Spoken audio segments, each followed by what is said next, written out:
Season 51 of Saturday Night Live isn't just another year at Studio 8H. It's a full reset. I'm excited to read all the YouTube comments on this one. Unlike the other new featured players, Ben Marshall already has plenty of Saturday Night Live experience. In 2021, he was hired as a writer with his troupe partners John Higgins and Martin Herlihy, better known as Please Don't Destroy. A year later, Taylor Swift roasted him as a sad Ron Weasley in the viral Three Sad Virgins sketch. Before joining the world's biggest comedy stage, Marshall studied at NYU's Tisch School of the Arts, honing his skills with a stand-up group and sketch troupe. Since then, he's co-starred in Please Don't Destroy's feature The Treasure of Foggy Mountain, guest starred on TV, and written for Miley Cyrus's New Year's Eve specials. Reflecting on his career, Marshall told Esquire in 2023 that with more experience, he's grown more free in his comedy. But the dynamic he's used to is changing now that he's headed to the main cast. Just woke up to a lot of missed calls. Kam Patterson might have his second grade teacher to thank for putting him on the path to Saturday Night Live. Back then, the Orlando native earned an unusual classroom reward. Finishing his schoolwork meant he got to perform jokes for his classmates, giving him his first taste of a crowd. He took a detour through Foot Locker jobs and even firefighting aspirations, but by 2021, Patterson was playing to paying audiences. A year later, he became a regular on the hit podcast Kill Tony, eventually performing on its Killers of Kill Tony tour. Host Tony Hinchcliffe once dubbed him a phenom and said, "I truly believe this is the future." My homeboy tried to tell me, like, you gotta understand something, bro. Like, you getting better in life, you getting bigger, more people know who you is. His family has been equally supportive. Patterson told Orlando Weekly that his dad advised him, "If you're gonna do it, you gotta do it all you can and keep going." Comedian Veronika Slowikowska had a simple Instagram response to being announced as the only new female cast member joining season 51 of Saturday Night Live. Dream come true. See you Saturdays. The Ontario native has been far more talkative on TikTok, where her sketches regularly go viral. As of September 2025, she boasts over 700,000 followers, with skits racking up millions upon millions upon millions of views. I walked a mile in your shoes, and I just wanted to say, I'm sorry. But Slowikowska hasn't limited herself to social media. Since graduating from the Canadian Film Centre's Actors Conservatory, she has stacked up acting credits in film and TV shows, often landing recurring roles. Slowikowska told Vulture that her dream career path is to follow Adam Sandler's footsteps and explained, "Doing a bit of everything and doing it with your friends and family seems awesome to me." Among the 5 fresh faces that were announced in September 2025 to be joining the SNL cast was Tommy Brennan, who was crowned the new face of comedy by the Just for Laughs festival only 2 years earlier. Before hitting the stand-up circuit, Brennan studied accounting at the University of Notre Dame's Mendoza College of Business, and later worked at Cameo and LinkedIn while chasing showbiz. No one's dying for hard-hitting political takes from a guy who looks like he was homeschooled on a yacht, so... He went on to appear on The Tonight Show starring Jimmy Fallon and open up for established comedians, including Nicki Glazer, before landing his mainstream break. Fellow St. Paul native Bob Galligan, who's watched Brennan's rise since childhood, isn't surprised. He told Twin Cities, "You don't come out of an Irish Catholic family of nearly all sisters without becoming a comedian. He does the nearly impossible and makes Catholic guilt funny."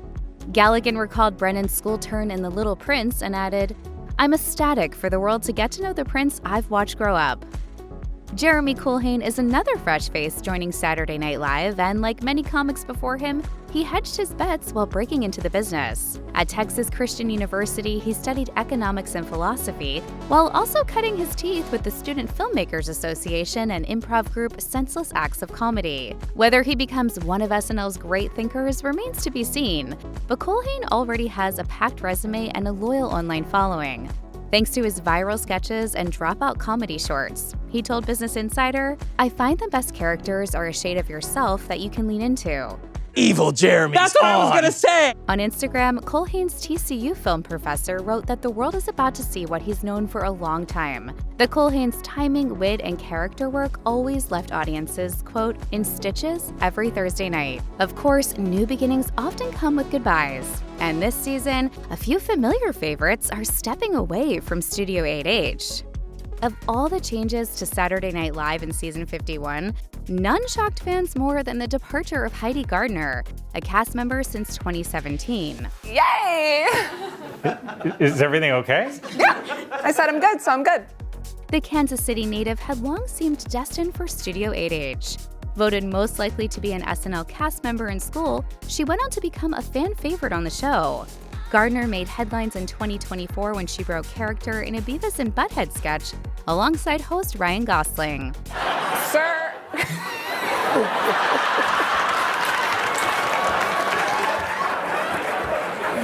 And she later admitted she was a bit anxious about how that had gone down. You know, you get this big job on SNL and you want to do your job to the best of your ability. I think maybe I thought I'd get fired. Her SNL run also overlapped with other work in film and TV, so she'll most likely stay busy. The SNL exodus of season 51 began in August 2025 when Devon Walker posted a simple Instagram pic of a text message that read, "I'm out," with a partying emoji. The funny man, who joined the cast 3 years earlier, soon expanded on his decision, revealing that his time on the iconic sketch show wasn't always easy. He explained, "To me, jobs in this industry feel like a bunch of little marriages. Some of them last for a long time if we're lucky, but most of them are fleeting, permanent until they're not. That's the deal. You know what it is when you sign up." The Washington native went further, calling his SNL stint both really cool and toxic as hell. 5 days later, Walker told Rolling Stone it was simply time for him in the show to turn the page. How do you think I got to where I am today? Out of all the cast members that are currently on SNL, I'm definitely one of them. Emil Wakim was the next cast member to confirm his Saturday Night Live departure. The show's first featured player of Lebanese heritage shared his reaction candidly on Instagram, saying, "It was a gut punch of a call to get, but I'm so grateful for my time there." You want me to say I miss it? Of course I do. Wakim, who studied at Indiana University, happened to be celebrating a friend's birthday at Six Flags when he got the news. Still, he emphasized how fortunate he felt to have even 1 year on the iconic show, saying, "Every time I scanned into the building, I would think how insane it is to get to work there. It was the most terrifying, thrilling, and rewarding experience of my life." The Chicago native, who was first noticed as a new face of comedy at Just for Laughs, closed by thanking Lorne Michaels for changing the course of his life. The Saturday Night Live clearout of 2025 continued when Michael Longfellow announced on Instagram that his run with the show had come to an end. The Phoenix native, though clearly disappointed, was gracious in his farewell. Reflecting on his 3-year stint, he wrote, "I feel nothing but gratitude for the experience and everyone there. Lorne, you gave me the greatest job in the world and changed my life. You even put my mom on TV. Thank you doesn't begin to cover it, but thank you."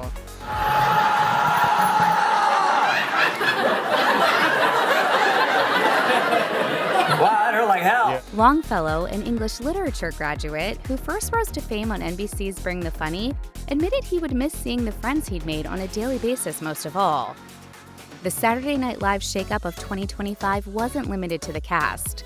On the same day Devon Walker announced his exit, writer Rosebud Baker also confirmed she was leaving after 3 seasons. "I think I'm done.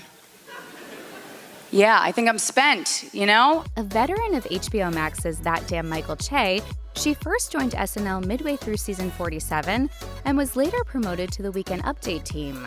On Dana Carvey and David Spade's Fly on the Wall podcast, she joked that writing topical jokes each week was, quote, "like training yourself to be a sociopath.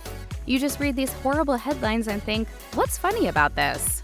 Between stand-up, films, and television, Baker has also built quite a strong career outside 30 Rock.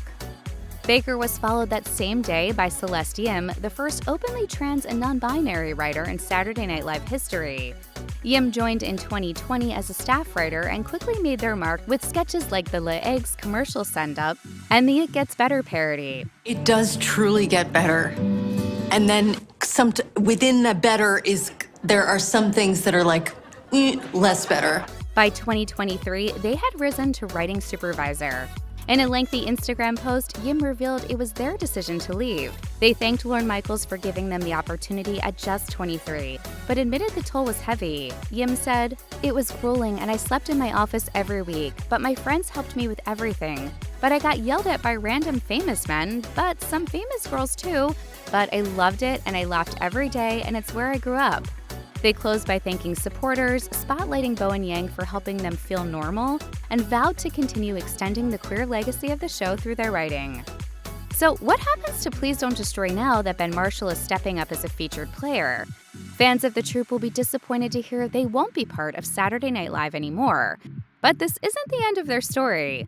Formed in 2017 at NYU, the Surrealist trio is still together and was even on tour when the SNL shakeups hit the news. Marshall quickly addressed fans on Instagram, writing, "I love these boys so much. I couldn't be more grateful to have gotten into this business with my two best friends."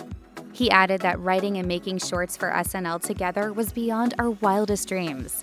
And while John Higgins is leaving the show for good, Martin Herlihy will stay on the writing team.